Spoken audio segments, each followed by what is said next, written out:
Дойдох на този тренинг с доста големи очаквания и всъщност опитност. Исках да разбера защо, заставайки пред публика, прекалено много се вживявам в моите емоции и всъщност виждам публиката като една картина, но не мога да работя с публиката, не мога да ги инспирирам. А всъщност това е нещо, което ми е много полезно, както за мен лично, така и в работата ми.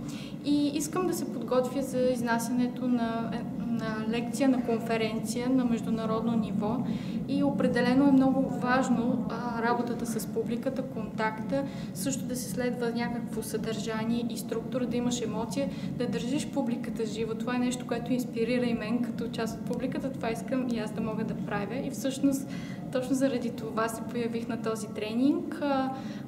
Самата аз предоставях един тренинг и си мислих, че е много лесно, когато си подготвен върху съдържанието, върху материала, е много лесно да застанеш пред аудиторията и да направиш просто тренинга и да не се интересуваш толкова много от емоциите. Все пак трябва да минеш през някакъв материал, това е чисто професионално, няма нужда да се вживяваш, а в крайна сметка виждаш, че колкото нямаш емоционален контакт с аудиторията, толкова по-скучно, монотонно и в края на деня те заспиваха буквално. Така че просто наистина имах много мотиви за да дойда на този тренинг. Определено бих го препоръчала на всеки един. Може би това отговаря на техни стандарти. Винаги съм мислила, че ми е много трудно да импровизирам. Винаги трябва да се подготвям предварително.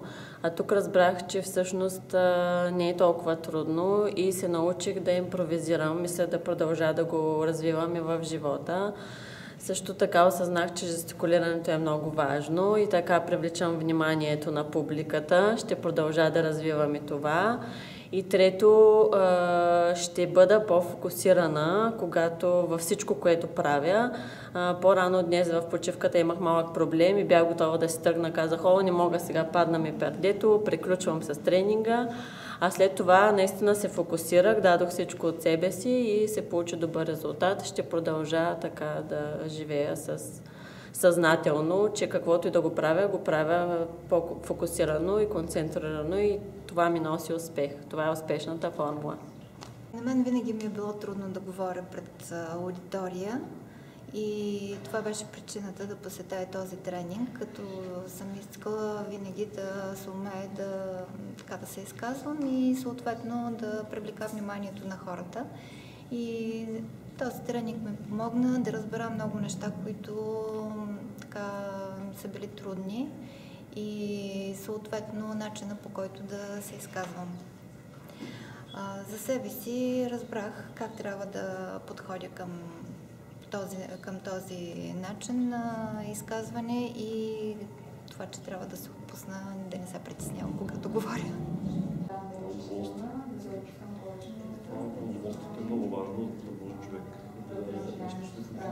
Аз днес дойдох на този тренинг с нагласата да бъда по-мотивираща, по-вдъхновяваща за аудиторията, да бъда по-завладяваща, да имам по-добър визуален контакт с всеки, да ги усещам повече и да бъда по-полезна на тях съответно. Нещо, което научих за себе си, че ми куца фокуса. Трябва да го преместя от себе си към тях и когато го правя, нещата се получават с лекота. А нещо, което от тук нататък ще правя, мисля да се науча да разказвам вицове. Много е забавно и между другото от Игор разбрах, че е много надграждащо и много помагащо в ежедневието.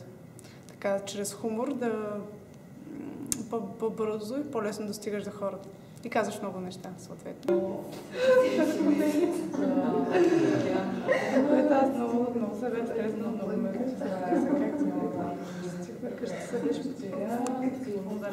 Днес дойдох на този тренинг с огромно притеснение, но всъщност разбрах благодарение на Игор и на моите приятели от групата, че всъщност да се изявиш пред публика може да бъде огромно удоволствие, за което огромно благодаря.